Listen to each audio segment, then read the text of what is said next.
Okay. आनंद भारती तर्क सिंह उर्फ राम भरोस मौर्य जी का अभिवादन स्वीकार करें। आज शनिवार का दिन और समय की अगर मैं बात करूं तो इस समय 9:30 बजे हैं। जरा घड़ी की तरफ दिखा दीजिए, 9:30 बजे हैं। और हकीकत सच्चाई ये है कि मैं अप्रोक्सीमेटली 4 बजे उठा और 5 बजे निकला और आपके यहाँ 8:30 बजे में आ गया। अप्रोक्सीमेटली 1 घंटे हो गए, राइट सर? तो इस समय मैं भी आपका समय देख करके तैयार हो गया जी। और इस समय मैं डॉक्टर अशोक मौर्य जी के डिस्पेंसरी में हूं और यहाँ आने के बाद बड़ी खुशी हुई। और खुशी इसलिए हुई कि आपने दरअसल जो महापुरुषों की चर्चा होती है और आपने महापुरुषों को यहाँ आपने लगाया है।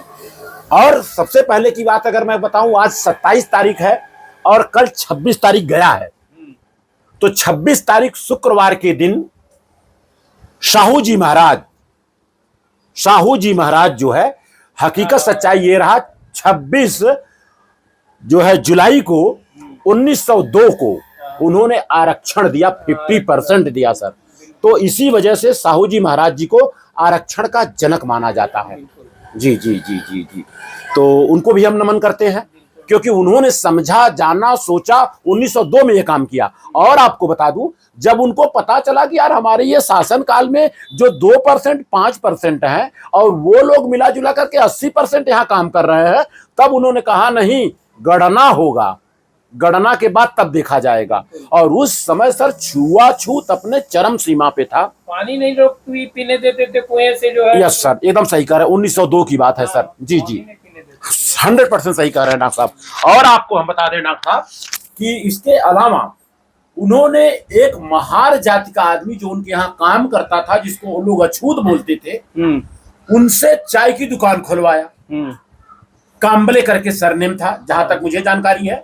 चाय की दुकान खुलवाने के बाद उस समय राजा रहे थे वो, और वो खुद गए वहां चाय पीने। राजा थे तो उसमें जी जी, नहीं कहते तो शासन चल रहा था, तो वो खुद वो चाय की दुकान पे गए पीने। तो लोगों को लगा जब राजा इनके चाय की दुकान पे चाय पी सकता है तो हम क्यों नहीं पी सकते। तो सर बहुत बड़ा नेक काम उन्होंने किया है। और ये किताब राजर्षि साहू जी महाराज के नाम पर ऑलरेडी ये जो है किताब आई है सर। लिखा है इन्होंने नंद किशोर वर्मा जी ने सर जी, और और आचार्य मिलन चौधरी जी ने। और ये बांदा से चल के आया है सर यहाँ। जी जी जी जी। तो इस किताब को दरअसल अभी मैं पूरा नहीं पढ़ पाया हूँ सर, आगे की अपन चर्चा करेंगे। साहू जी महाराज जनक तो जो है महाराष्ट्र के रहे, कोल्हापुर के रहने वाले हैं वो। जी जी जी जी। और पूरा उनका शासन यही महाराष्ट्र में चलता रहा। एकदम सही कह रहे हैं सर, एकदम सही कह रहे हैं। आगे की थोड़ा चर्चा कर ले। दरअसल कुछ लोग मिल करके लोगों को एक अभियान चला रखे हम लोग कि घर घर संविधान होना चाहिए, हर घर संविधान। तो दरअसल अगर मैं बात करूं तो माननीय डॉक्टर ML परिहार सर हैं, जी जी परिहार सर हैं, और इन्होंने टोटल 1 करोड़ किताब ये छपवा रहे हैं। 1 करोड़, जिसमें से शुरुआती के 84,000 बुक जो है अपनी तरफ से धम्मदान के रूप में लोगों को दे रहे हैं जी। और ये उनके माता पिता का फोटो इसमें लिखे हैं, 84,000। जिस तरह से सम्राट अशोक ने 84,000 शिलालेख बनाए थे। Yes sir. और सब जगह पूरे अपने जितने शासन काल थे, जहाँ जहाँ थे उनके, ईरान तक उन्होंने जो है अपना, चीन तक जो है उन्होंने अपना जो है प्रतिबिंब जो लगवाया हुआ शिलालेख का। तो ये दरअसल 84,000, जबकि मिला जुला करके 360 बुक हमारे पास आ गई, 1,000 और भेज रहे हैं। तो माध्यम से जाना चाहिए। इसके अलावा एक बच्चा है जिसका नाम साकेत है। इस बुक के साथ साथ तथागत गौतम बुद्धा, ये किताब पकड़िए जरा, हाथ से पकड़िए। यहाँ पर लिखा हर घर गौतम बुद्धा। विश्व के 100 महापुरुषों में पहला स्थान रखने वाले विश्व गुरु Shakyamuni Tathagata Gautam Buddha, light of Asia माना जाता है। गौतम बुद्धा को लाइट ऑफ एशिया माना जाता है। डॉक्टर साहब सही कह रहे हैं। और यहाँ के लोग जब विदेश में जाते हैं तो गौतम बुद्ध को बोले बुद्ध की धरती से आ गए। हाँ सर, यहाँ से हमारे आज के प्रधानमंत्री जाते हैं तो जो है वो बोलते हैं कि नरेंद्र मोदी जी जब बाहर जाते हैं, विदेश जाते हैं, तो कहते हैं हम युद्ध की धरती से नहीं, बुद्ध की धरती से आए हैं सर। तो ये सब देखने के बाद अपने को लगता है कि अगर दुनिया में कोई सबसे शुद्ध है तो वो बुद्ध है। सही बात है सर। तो ये एक किताब वो दे रहे हैं सर, अपनी तरफ से वो सब भेंट जा रहा है सर। और इसके अलावा हर घर संविधान, और जैसा कि हमें आपको पता है ये भारत देश न गीता से चलता है न कुरान से चलता है, भारत देश चलता है तो संविधान से चलता है। लेकिन दुख इस बात का है कि 1 लाख घरों में जाने का मौका मिलता है तो एक घर में संविधान मिल रहा है। तो हमें आपको संविधान पढ़ने की जरूरत है। बिल्कुल। अब इसके साथ साथ में सर हर घर अंबेडकर, और अंबेडकर क्यों जा रहे हैं उसका कारण है, अंबेडकर के पास 32 डिग्री है। Yes sir. और पूरे ऑल वर्ल्ड में जो है इनके जैसा पढ़ने वाला आज तक कोई आया नहीं। जी सर। गूगल ने भी सर्च करके दे दिया कि इतना महान वैज्ञानिक और इतना विद्वान दुनिया में कोई आदमी नहीं अंबेडकर जैसा। जी सर। अमर उजाला ने अपने पेपर में निकाला है कि बाबा साहब डॉक्टर भीमराव अंबेडकर के पास टोटल मिला जुला करके 64 सब्जेक्ट के मास्टर थे वो। 64 सब्जेक्ट, 64 विषय के मास्टर, और इसके बाद 9 भाषाओं का ज्ञान था उनको। हाँ। उसके अलावा करीबन 2 से 3 सब्जेक्ट में उन्होंने पीएचडी किया था। इसके अलावा उस जमाने में एकलौता इंसान थे जिन्होंने TOS की डिग्री हासिल किया था, जिसका फुल फॉर्म होता है डॉक्टर ऑफ साइंस, जो पढ़ाई अप्रोक्सीमेटली 8 साल का होता है, इन्होंने 2 साल 6 महीने में पूरा किया था सर। कोलंबिया यूनिवर्सिटी में पहला फोटो इन्हीं का लगा हुआ है। जी सर, जी सर, जी सर, जी सर। तो बताइए हर घर होना चाहिए कि नहीं होना चाहिए? बिल्कुल होना चाहिए। जी जी जी। इतना विद्वान होने के बाद हम समझ रहे हैं कि जो एडल्ट बच्चे हैं, जो अभी नौजवान लोग हैं, जी जी, अंबेडकर को बहुत जरूरी है पढ़ना जरूरी है सर, बहुत जरूरी। इतने बड़े विद्वान है सर, आप बच्चे को क्यों पढ़ा रहे हैं? विद्वान बनाने के लिए ना। लेकिन आजकल के बच्चे विद्वान न बन करके पाखंडी बन जा रहे हैं, कांवड़ ढोलने जा रहे हैं, कांवड़ ढोए जा रहे हैं। कितनी बड़ी विडंबना है सर, बहुत बड़ी। और बाबा साहब ने उस जमाने में बहुत बड़ा बदलाव करने को सोचे, जब नहीं बदलाव हुआ। देखिए बाबा साहब ने 3 ही वर्ड कहा था जी, शिक्षा, संघर्ष, संगठित। जी, ये 3 अगर जो है किसी के अंदर आ जाए तो उसको दुनिया का कोई ताकत नहीं हरा सकती। बाबा साहब ने कहा शिक्षा वो शेरनी का दूध है, जो पिएगा वही गुर रहेगा। लेकिन हुआ क्या, जिन लोगों ने पी लिया सो गए, लोमड़ी बन गए, डरा नहीं रहे सर।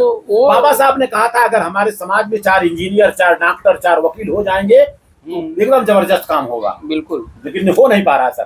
तो बाबा साहब को पढ़ना बहुत जरूरी है सर। बिल्कुल जी। और इसके अलावा अगर मैं बात करूं सर, एक हो गया तीसरा किताब, ये हो गया चौथा, मैं नास्तिक क्यों हूं और अछूतों के सवाल। ये भगत सिंह ने किताब लिखा, जेल में रखा। हाँ, भगत सिंह ने ऐसा जो है उनके ऊपर जो है बहुत अत्याचार हुआ, इसलिए उन्होंने ऐसा महसूस किया कि ऐसा क्यों है। जी जी। और अब इसके साथ जैसा मना, एक किताब, दूसरा किताब, तीसरा किताब, चौथा किताब, और ये 5वां किताब। हाँ हाँ, सीधा कर लीजिए। हाँ, ये 5 हो गया सर। 2 आप अपने हाथ में रखिए, फोटो हो रहा है ना सर, ऐसे रख लीजिए, ऐसे 2 आप अपने हाथ में रखिए। हाँ, ऐसे कर लीजिए, सीने से लगा लीजिए, कोई दिक्कत थोड़ी है सर, ऐसे। नहीं, इसमें दिक्कत क्या है जी। ये 2 किताब और ये 4 किताब और ये 5वां किताब, ये टोटल 5 किताब सर घर घर पहुंचाने का बीड़ा उठाया हम लोगों ने। अभी तक तो सर मिला जुला करके, चलिए उसमें हम भी शामिल हो जाएंगे आपके उसमें सर कैसा है कि ये बंबई से जा रहा है हर जगह, जो डिलीवरी चार्ज है सर वो 100 रुपीज लग रहा है खाली, बस। अच्छा। चाहे भारत के किसी कोने में, और ये टोटल अगर इसकी कीमत बताऊं तो 380 रुपया होता है। आपका मैंने मैसेज पढ़ा। जी सर, जी सर। तो सर हम चाहते हैं कि घर घर ये पहुंच जाए सर। नहीं पहुंचाया जाएगा। जी जी जी। तो सर बहुत अच्छा लगा सर आपसे मिलके। इसके साथ साथ सर, इसके साथ साथ में मैंने बताया है एक माता सावित्रीबाई फुले का भी किताब जानी चाहिए लोगों तक। हाँ, 50 रुपया 100 रुपया बढ़ा दें। शिक्षा की जनक तो यही है, भारत की प्रथम शिक्षिका महिला, शिक्षिका महिला यही है, शिक्षा की जनक। महात्मा ज्योतिबा फुले ने कैसे कैसे संघर्ष करके जो है इनको पढ़ाया लिखाया और स्कूल खुलवाया 1848 जी सर, जी सर, जी सर। पूना में पहला स्कूल खुला था। जी सर, जी जी जी। आज वो कबाड़ हो गया, जो है सब उस पर सरकार ध्यान नहीं दे रही है। एकदम सही कह रहे हैं बात। तो हम लोग चाहते हैं कि हर महिलाएं इनको पढ़े जो है। और इसी के साथ मैं अपने बातों को विराम दूंगा। लेकिन डॉक्टर साहब आज जो हम जिसलिए आए हैं यहाँ, हकीकत सच्चाई ये है कि उसमें आप मीडिएटर का काम कर रहे हैं। चलिए बहुत तो वहाँ तो हम देंगे ही देंगे, और यहाँ सम्मानित ये सारे महापुरुषों को जो है हमारी तरफ से, हमारे पूरे टीम की तरफ से आपको सप्रेम भेंट दिया जा रहा है। और इसके बाद की अगर मैं बात करूं, जब यहाँ मैं हॉस्पिटल आपके दवाखाना में आया तो जरा ऊपर दिखाइए, सम्राट अशोक से लेकर के मौर्य शासन काल के 10 राजा का, बृहदत्त मौर्य जो लास्ट राजा रहे, उसके बाद मैं देख रहा हूँ सारे लोगों का तस्वीर आपने, छत्रपति शिवाजी महाराज, साहू जी महाराज, और अपना ये सावित्रीबाई फुले, बाबा साहब अम्बेडकर। बाबा साहब अम्बेडकर के बाजू में कौन है सर? वो ये है, हमको लगता है उनकी जीवन संगनी है। उनकी जीवन संगनी रमा नाम था उनका, रमाबाई अम्बेडकर। और ये साहू जी महाराज संत गाडगे हैं। और ये कौन है मैं तो नहीं समझ पा रहा हूँ, हो सकता है झलकारी हो, मुझे मालूम नहीं है। कोई बात नहीं। फातिमा फातिमा बेगम। अच्छा फातिमा है, हाँ। चलिए बहुत अच्छा किए हैं सर। और आपको हम बता दें, ये जो फोटो आपने लगाया है, आगे से हम लोग काम करेंगे इसमें भी, क्योंकि बाबा साहब की जो पहली पत्नी रही हैं वो रमाबाई अंबेडकर रही हैं, लेकिन जो दूसरी पत्नी थी जो उनकी सेवा करती थी वो ब्राह्मण परिवार से थी, हाँ। पूरी जिंदगी कुर्बान किया, तो उनका भी नाम होना चाहिए नियम से देखा जाए। जरूर होना तो सर ये हमारी आपकी मुलाकात जो रही सर, यहाँ पर दिखाइए सर, ये सावित्रीबाई फुले को जो बीच में लगाया गया है, ये मौर्य समाज चर्ची ट्रस्ट मुंबई महाराष्ट्र की तरफ से करीबन 15 साल पहले लोगों के घरों तक पहुंचाया गया था। वो तभी का है, वो तभी का है सर जी। तभी लगा। और बाबू सिंह कुशवाहा जी का भी आपने यहाँ फोटो लगाया सर, बहुत अच्छा भाई वो लगा। हमारे बाहर भी बैनर लगाए अभी तो हैं। सांसद बन गए हैं, अभी तो सांसद बन गए, जौनपुर के सर, तो बधाई के पात्र हैं। हमारे वो श्रेष्ठ हैं, बधाई के पात्र हैं। जी जी बेटा यहाँ आ जाओ एक मिनट और के लिए। आप भी बहुत बहुत बधाई के पात्र हैं कि आपने हमारे यहाँ आकर के हमको सुशोभित किया बहुत अच्छे शब्दों से। जी जी हाँ, ये हमारी पोती है। अच्छा पूछती है, आ जाओ बेटा, आपसे थोड़ा क्वेश्चन आंसर कर लें और हम आपको एक किताब देंगे मेरी तरफ से। चलो हाँ इसको रख दीजिए सर, ठीक। छोड़िए मैं कर रहा हूँ, यहाँ रखता हूँ। जी। आपका नाम नाम बताओ बता बेटा। दो बेटा, डरने का नहीं है। हाँ जी अंकिता। अंकिता जी, ये कौन है? अंशिका, अंशिका। अंशिका, इनका क्या नाम है? डॉक्टर। डॉक्टर क्या, डॉक्टर का आगे का क्या नाम बेटा बताओ, आप डरो मत बताओ, तो बुरा लीजिएगा। हाँ आपका नाम अंशिता, अच्छा अंशिका। अंशिका, अब कौन सी क्लास में पढ़ती है बेटा? हाथ। फर्स्ट में हो, वेरी गुड। आपके लिए भी एक किताब दूंगा मैं, है ना, और ये माता सावित्रीबाई फुले का किताब मैं आपको दे देता हूँ, ठीक है। अच्छा ये बताओ बेटा, एक छोटा सा क्वेश्चन आपसे कर लेते हैं, आप तो बहुत अच्छी लग रही हो, है ना। अच्छा ये बताओ हमारे देश का नाम क्या है? हमारे देश का नाम क्या है? नहीं आता तो मैं बताऊंगा ना, भारत, इंडिया। अच्छा भारत। हाँ इंडिया। अच्छा दीपक कहाँ जलाना चाहिए, टार्च लाइट, अंधेरे में कि उजाले में? आप डरो मत बताओ। अच्छा अच्छा अच्छा उतना ज्ञान नहीं है, अच्छा चलिए। अच्छा ये बताओ बेटा, अब देख लेते हैं कितना ज्ञान है। जब आप अपने मम्मी पापा की, ये कौन है जो वीडियोग्राफ कर रहे हैं, ये कौन है? आपके चाचू हैं क्या? चाचा। चाचा, हाँ वही चाचू। अच्छा ठीक है, आपके पापा का नाम बता दो बेटा। धर्मेंद्र मौर्य। धर्मेंद्र, बहुत अच्छा, आप तो सब जानती हो। अच्छा ये बताओ, जब आप अपने मम्मी पापा की शादी में गई थी, आप अपने इधर देखो मेरे तरफ बेटा, आप तो अच्छी हो, जब आप अपने मम्मी पापा की शादी में गई थी तो वहां टेबल पे बैठ के खाना खाई थी कि जमीन पर?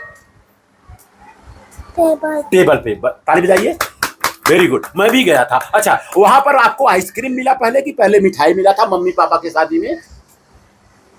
पहले क्या मिला था? जब मम्मी पापा की शादी में गई थी तो आपको पहले मिठाई मिला कि आइसक्रीम मिला कि नमकीन मिला? आप मत बोलिएगा। हाँ क्या मिला बेटा? अच्छा वहां पर कितने लोग थे? 3-4 लोग थे शादी में जब गई थी मम्मी पापा के, कि बहुत सारे लोग थे? बहुत सारे लोग, बधाई की बात है। अच्छा वहां पर खाना भी मिला था कि नहीं? खाना था कि नहीं था? दाल चावल रोटी पूरी सब रहा ना? अच्छा आइसक्रीम की था कि नहीं था मम्मी पापा की शादी में? था ना? हाँ तो कितना आपने लिया था? 2 लिया था कि 1 लिया था आइसक्रीम? एक में ठीक हो गया ना सर। तो आपका एल्बम में फोटो भी है ना मम्मी पापा की शादी का, है ना? नहीं है? मेरा भी नहीं है। चलो अच्छी बात है। हम आपसे बात किया, आपको कैसा लगा? अच्छा। आज तक कोई मेहमान आते थे ऐसा बात करते थे? नहीं। तो मैंने आपके लिए मिठाई नहीं लाया, ये सब किताब लाया। तो किताब अच्छा कि मिठाई अच्छा? हाँ किताब अच्छा है ना? बस बस बस बस, बधाई की पात्र हो। हम आपसे बात कर रहा हूं तो आपको डर नहीं लग रहा है ना? अच्छा नींबुआ खाने से फायदा कि लटकाने से फायदा? पहले सुन लो, नींबू जो होता है, नींबू पीला कलर का, वो लटकाने से फायदा कि खाने से फायदा? लटकाने से फायदा। तो आप जो घर में खाना बनता है उसको डब्बा में भर के लटकाती हो कि खाती हो? खाते। तो वो भी तो खाने की चीज है, वो क्यों लटकाने का? देसी घी जो होता है, देसी घी गाय भैंस का, दाल में पड़े तो अच्छा है कि आग में पड़े तो अच्छा है? पहले सुन लो, देसी घी जो होता है गाय भैंस का, मालूम है आपको घी की नहीं? दूध घी मालूम है? तो उसको हम आग में डालें तो अच्छा है कि दाल में डालें तो अच्छा है? आग में। आग में डालोगे तो सब जल जाएगा ना? दाल में डालोगे तो खाने समय दाल में डालती हो कि आग में डालती हो? चलो कोई बात नहीं, हम और अच्छे से बात करेंगे। सर इसी के साथ अपने बातों को विराम दूंगा। आप सभी का मंगल हो, आप सभी का कल्याण हो। धन्यवाद। इसको मैं काट छांट कर लूंगा। ठीक।